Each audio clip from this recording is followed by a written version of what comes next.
Coucou à tous, merci d'être connectés avec moi ce matin, cet après-midi. Ça dépend de votre position géographique, c'est la guêpe. Toujours un plaisir d'être avec vous et toujours un plaisir de partager mes directs et mes bâillements. J'ai l'impression que mon réseau déconne un tout petit peu. Je vous prie de partager et de partager massivement ce direct parce que je le dis tout le temps que nous sommes en guerre de communication. Donc rassurons-nous que les informations que nous partageons puissent aller sans crainte et surtout sans peur. Qu'est-ce qui se passe au niveau de Paris concernant l'arrestation de notre frère activiste Gbagbo Koné? Quel en est avec lui? Quelles sont les dernières informations que j'ai en ce qui le concerne? Effectivement, hier, voilà, l'info m'a été donnée. J'étais même en classe et j'ai été appelée par un autre frère qui m'a appelé et qui m'a dit, qui m'a envoyé le message pour me dire: ah, la guêpe, on vient de recevoir une information disant que le frère Gbagbo Koné a été arrêté par des encagoulés à bord d'une 4x4. Et aussi, l'info a été dite aussi que il était avec un de ses amis, voilà, qui était venu le rendre visite. Et après la visite, il est descendu au bas de son immeuble pour pouvoir accompagner ce jeune frère. Et c'est au bas de l'immeuble qu'il a été arrêté par des personnes, voilà, qui ne se sont pas identifiées, qui l'ont brutalisé, qui ont quelque part, qui l'ont mis mal en point. Voilà.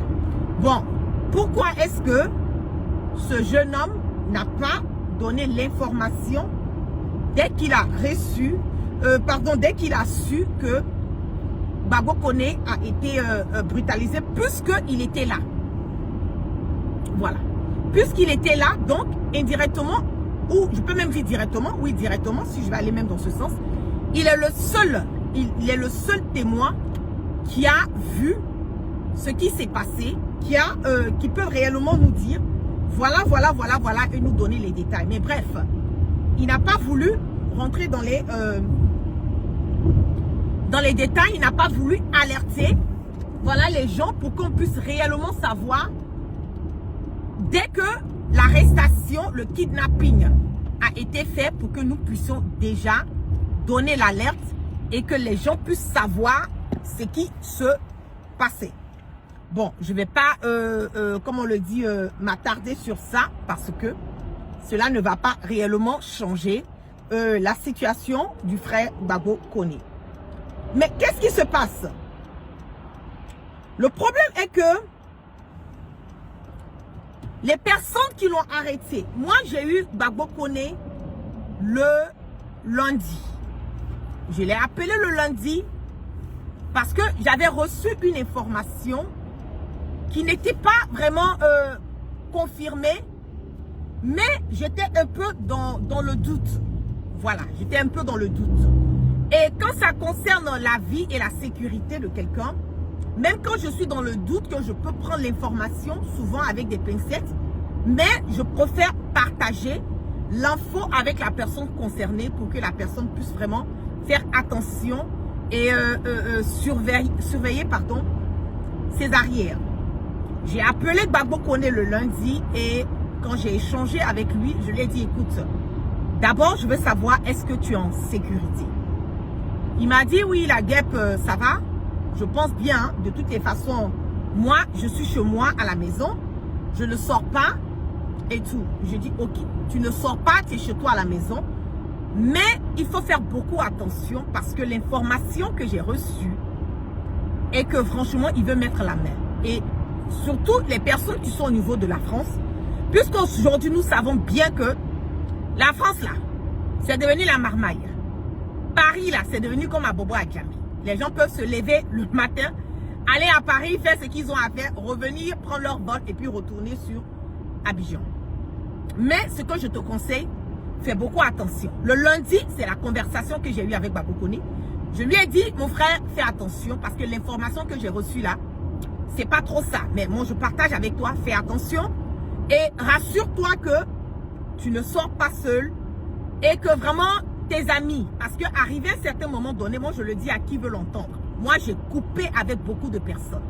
Voilà, mon entourage est vraiment scellé. Quand je sens que quelqu'un ne m'arrange pas, voilà, je te coupe, je te mets vraiment aux oubliettes pendant un moment parce que c'est une question de sécurité et c'est une question de vie. Aux États-Unis ici, c'est vraiment, comment on le dit, compliqué pour les gens de vouloir avoir atteinte à la vie de quelqu'un parce que c'est vraiment, je n'ai pas dit que c'est pas possible, hein, mais tout le monde en alerte. Et ce que je veux demander, c'est que nous les Africains, on a tendance à tout négliger. C'est ça qui est notre problème. Vous êtes dans une communauté, vous êtes dans un quartier. Rassurez-vous d'abord, la première des choses, vous avez des caméras de surveillance partout. Je ne sais pas au niveau de Paris comment est-ce que les choses se passent, mais moi, au niveau où moi je vis, certes, c'est un quartier de blancs, on a tous des caméras chez nous à la maison. Tout le quartier, on a tous des caméras. Quand on voit une voiture qui est garée, qui a fait plus de 2 heures, qui n'est pas, on connaît la voiture de tout un chacun, qui est garée quelque part, qui est un peu bizarre d'une manière, tu vas voir directement qu'on va lancer, on va se lancer des alertes. Voilà, pour dire, ah voilà, devant ta maison, on a vu une voiture qui est en train de rôder, ou bien on a vu une voiture de telle matricule.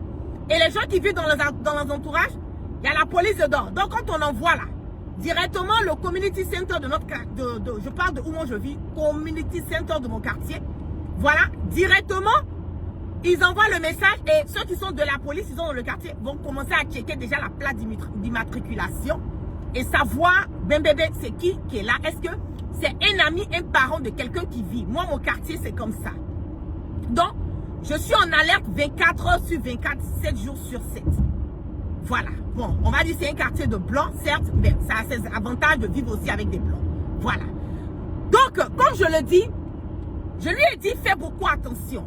Même, voilà, quand tu sors, tes amis, tout et tout, fais attention. On a même parlé de ça. Il m'a dit, non, ça va, que bon, lui pense que il reste dans son coin. J'ai dit, ok. Mais le problème en ce moment, c'est quoi? Le problème est que les gens qui sont venus arrêter Babou Koné, qui l'ont brutalisé. D'abord, il faut que je le dise, il a été brutalisé. Il a été tabassé. Il a la bouche même qui a été, comment on appelle, coupée, les lèvres, pardon, qui a été coupée. Il a la tête qui a été cognée à terre. Il a, comment on appelle, des sprays, comment on appelle les sprays en français, comment on appelle, des bombes qui lui ont été, comment on appelle, mises dans les yeux et tout pour pouvoir le mobiliser. Parce que quand ces personnes l'ont attrapé, ils ont commencé à comment on appelle, le brutaliser. Donc pendant qu'on le brutalisait là, lui il essayait de se défendre parce que si c'est la police, normalement dans un pays, comment on appelle, de droit, même quand on fait une arrestation, quand on est la police, on dit d'abord, ah voilà, on montre son badge. Voilà et tout, nous sommes de la police. Est-ce que, on peut vous poser des questions ou bien on peut vous emmener.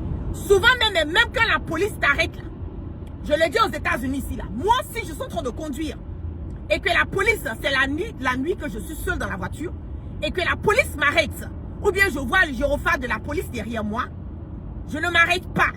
Ce que je fais là, je mets mon feu, comment on appelle, d'alerte et je prends mon téléphone, j'appelle le 911, le 911.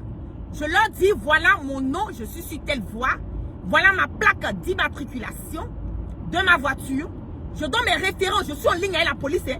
La police même est derrière moi. Quand je parle, la police est derrière moi. Et je suis en ligne maintenant avec le 911. Je dis, voilà mon nom, c'est Tata Maïmouna Kamara, je vis à telle adresse, tout et tout.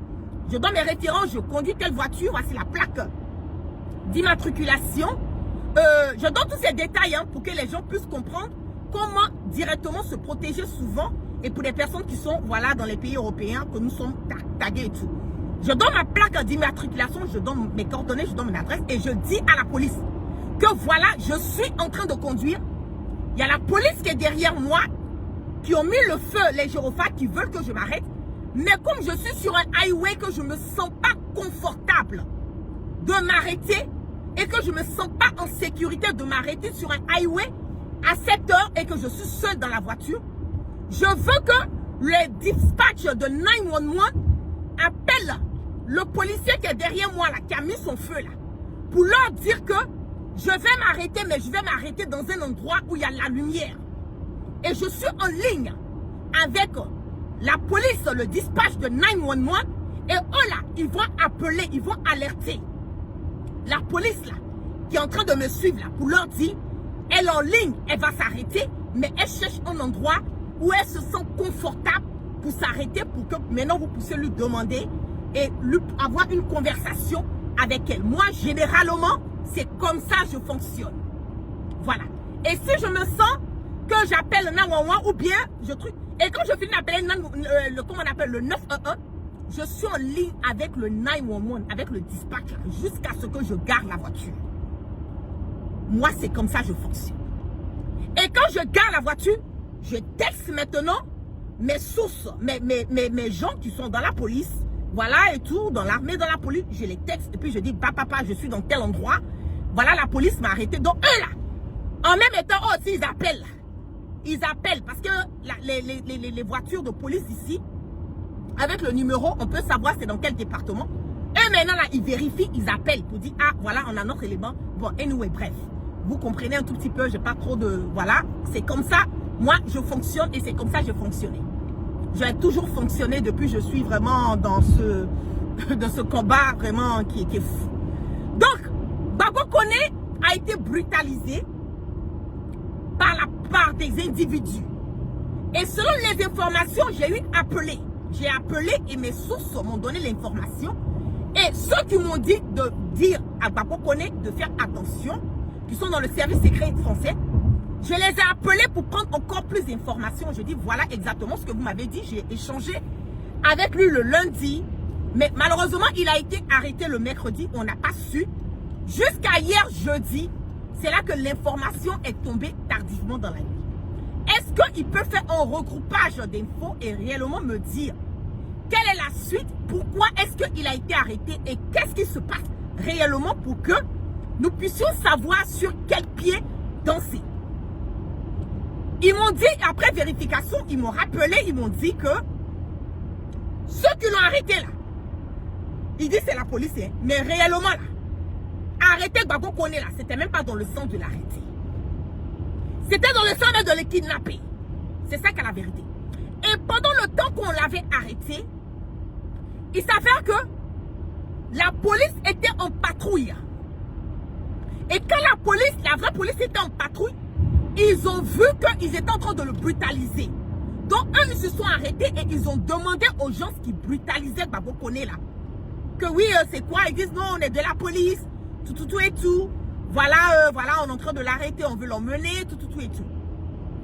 Donc, puisque il y avait déjà une police qui était en train de faire la patrouille, qui a déjà identifié Gbagbo Koné, ils étaient obligés maintenant de le prendre et l'envoyer dans un endroit, dans un commissariat au niveau de Paris.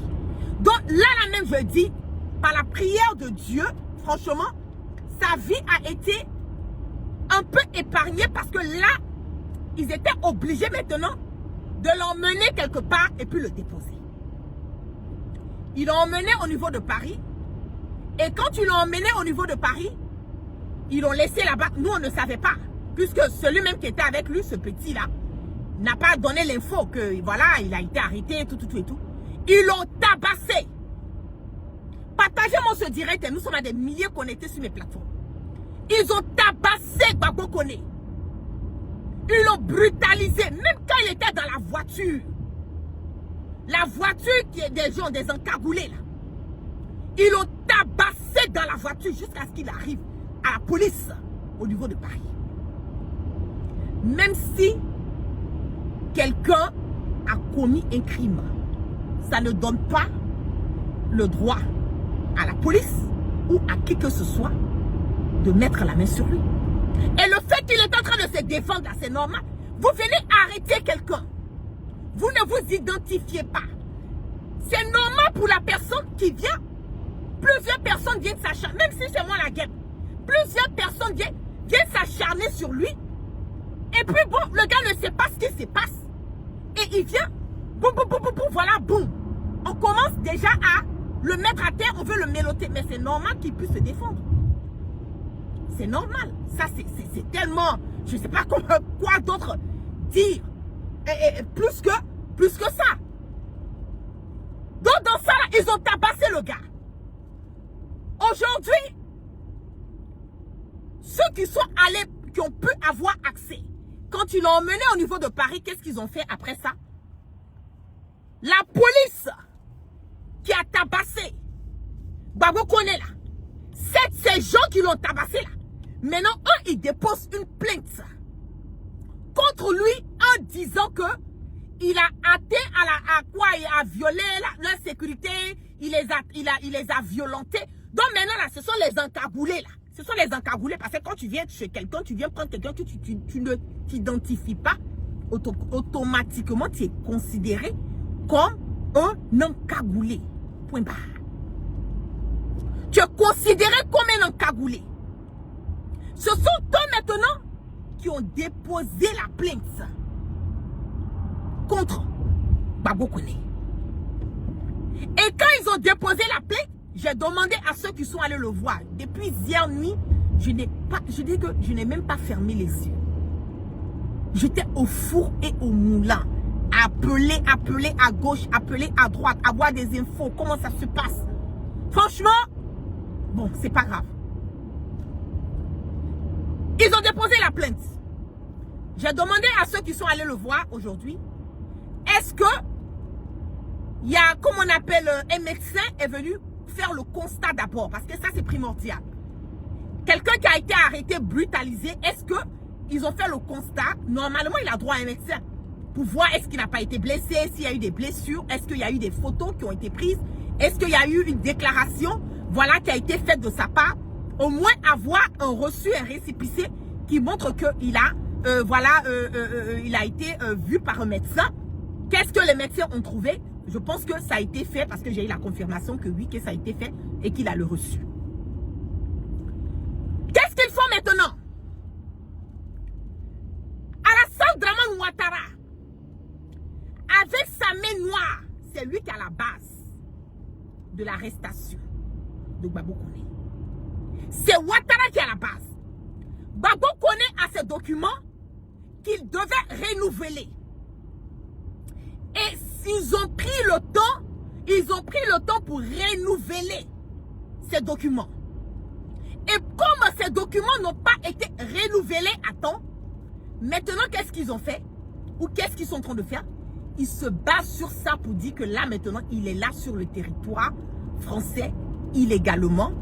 Donc ils l'ont emmené dans un centre qu'ils appellent un centre de rétention, où quand on prend une personne qui n'est pas sur le territoire légalement, on l'emmène dans ce centre jusqu'à ce qu'on puisse faire le processus pour pouvoir rapatrier la personne dans son pays d'origine. Je voulais maintenant lancer un message pour que ce n'est même pas une histoire de comment on appelle, parce qu'il est PPACI. Moi, je ne regarde pas ça. Je me dis, c'est mon frère ivoirien, un activiste, un porteur de la voix, un défendeur des sans-voix, quelqu'un qui sacrifie et qui a sacrifié sa vie à dénoncer les maux de la société. Aujourd'hui, il se retrouve quelque part dans une posture qui n'est pas confortable. Je vais demander et lancer l'alerte partout, à tous les Africains. Je ne parle pas des Ivoiriens seulement, je parle de tous les Africains. Parce que Gbagbo Koné a mené un combat pour les Maliens, il a mené un combat pour les Burkinabés, il a mené un combat pour les Sénégalais, il a mené un combat pour les Africains en général. Donc, je vais lancer le mot d'ordre. J'ai photo de Gbagbo Koné qui est sur ma page officielle Maïmouna Camara dit la guêpe. Je vais demander à tous les Africains de mettre la photo de Gbagbo Koné sur vos pages et de partager et de mettre en titre « Libérer Gbagbo Koné, sa vie est en danger s'il est rapatrié dans son pays qu'est la Côte d'Ivoire. » Je veux que tout le monde, et je dis, je lance le mot d'ordre, à demander à tous les Africains de mettre cette photo. Je vais demander encore à mes frères qui ont l'habitude de faire des panels. Moi, je ne suis pas, certes, j'ai des abonnés sur TikTok. Je ne suis pas quelqu'un qui fait comment on appelle, des directs sur TikTok. Je vais demander à tous mes frères qui font des directs sur TikTok de ne pas simplement se baser sur TikTok, mais de faire des directs. Et de faire des directs comment? D'abord, ce qui concerne le niveau de Paris, il faut que les droits de l'homme soient automatiquement contactés. De deux, tous ceux qui ont la possibilité, qui sont des avocats, que tu sois de n'importe quelle nationalité, qui peuvent aider, je vous demande de rentrer en contact avec moi à travers comment on appelle, ma page Facebook, Maïmouna Camara. Mon service de communication est en ce moment vraiment au four et au moulin à prendre toute information et toute personne qui peut directement ou indirectement nous aider pour que nous puissions mettre barrière au fait que Gbagbo Koné puisse partir en Côte d'Ivoire, parce que c'est ce que Alassane Ouattara a demandé. Et nous le savons que rapatrier Gbagbo Koné en Côte d'Ivoire veut dire tuer. Et nous le savons que, bien que si nous participons pas au fait de la libération de Gbagbo Koné, parce que sa vie est en danger, tout le monde le sait. Nous le savons tous que la vie de Gbagbo Koné est en danger. S'il repart dans la main de Ouattara, c'était comme si nous l'enlevons en France et que nous allons le mettre dans la main de son tueur, de son assassin. Donc, tous ceux qui sont avocats, peu importe votre nationalité, je vous prie de rentrer en contact dans mon inbox. De rentrer dans mon inbox, laissez le message, un numéro de téléphone. Je l'ai dit, mon service de com est vraiment en alerte. Ils vont récupérer les numéros de téléphone et nous allons essayer de rentrer en contact avec vous pour que nous puissions trouver la meilleure manière de pouvoir aider Gbagbo Koné. Que ceux qui sont dans les organisations de droits de l'homme, dans les trucs de Amnesty International, puissent rentrer en contact, ou bien si vous avez leur contact, essayez de les contacter directement et leur parler du cas de Gbagbo Koné. Et faites des directs en français, en anglais, en espagnol. Ça veut dire que si tu es dans un pays anglophone, fais un direct en anglais, lance l'alerte et mets la photo de Gbagbo Koné sur ton profil et tag les organisations internationales pour que cette photo, et je demande que ça soit une photo unique, parce que si c'est la même photo qui circule partout sur les réseaux sociaux, ça va faire un clic dans la tête des autres personnes qui vont se dire, mais cette photo-là, nous la voyons un peu répétée partout. Qu'est-ce qui se passe réellement avec ce jeune? Ils vont prêter plus attention. C'est pour cela que nous demandons que ça soit la seule et l'unique photo qui va partager, qui va circuler sur tous les réseaux sociaux. Et cette photo est déjà sur ma page, c'est sur la page de Souley de Paris. J'ai vu la photo sur la page de Souley de Paris. Donc nous allons utiliser cette photo. Faites des directs pour ceux qui parlent anglais, faites des directs en anglais. Ceux qui parlent espagnol, faites des directs en espagnol. Ceux qui parlent le français, faites des directs en français. Sur vos pages Facebook, parce que les directs sur TikTok ne restent pas. On ne peut pas repartir et voir. Vous pouvez faire des directs sur Facebook aussi et couper les parties, partager ça sur vos Twitter, sur YouTube, sur TikTok. Mais il faut que la photo, l'image et les directs là soient réellement partagés, comme on le dit, vraiment au max pour que l'information puisse réellement partir. J'ai essayé d'appeler le centre de détention. Voilà, ce matin, j'ai essayé de les appeler. Ils m'ont donné un numéro à joindre, Je vais essayer de joindre voilà ce numéro et parler avec ces gens. Et pour ceux qui sont sur Paris, je vais vous demander d'essayer de vous organiser. Je ne vais pas parler de ça sur les réseaux sociaux, mais essayons de nous organiser, voir dans quelle mesure nous pouvons vraiment lancer encore plus l'alerte concernant cela. Et je vais demander aux gens du PPACI de remuer un tout petit peu, d'essayer d'être un peu plus, comment on le dit, aller un peu vite, parce que Alassane Ouattara est en train de mettre à la pression pour qu'il puisse être rapatrié le plus rapidement que possible. Donc, il faut que les droits de l'homme interviennent le plus rapidement pour qu'on puisse faire un blocage, parce que, qu'on veuille ou pas, nous le savons et fort que sa vie est en danger s'il retourne en Côte d'Ivoire.